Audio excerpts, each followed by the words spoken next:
Ito nga pala yung tanghalian ko kaninang tanghali. Ayan guys, masarap po yan. Kahit ganyan lang po yan. Ayan. Walang sausawan po guys. Asin lang. Asin lang yung nilagay ko. Minsan toyo na may kalamansi. Ayan. Masarap siya guys. Yung kanin ko guys, kahit walang ulam, masarap na po yung kanin ko. Ayan. Ayan, ang sarap ng okra. Sa halagang 10 pesos. Binili ko siya ng 10 pesos. Ayan, maingay po yung sasakyan guys. Ayan, kain na po tayo guys. Ayan, masarap po yung ulam namin.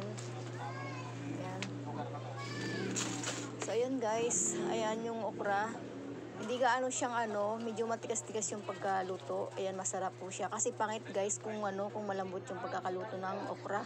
Masyadong madulas kung masyadong madulas kung lutong-luto. Ayan, sarap po yan guys, oh. Yan, ganyan lang po yung inuulam ko guys. Kasi maraming bawal po sa akin. Bawal po yung meat. Ayan. Kaya ganyan po yung inuulam ko. Mga gulay-gulay lang siya. Ayan. Sarap na sarap ako sa gulay na ganyan guys. Yung okra guys, maganda po sa katawan. Ayan. Yung pinaglagaan ng okra guys, yung pinaglagaan ng okra, pwedeng inumin.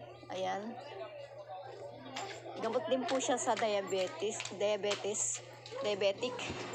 May mga diabetes. Ayan.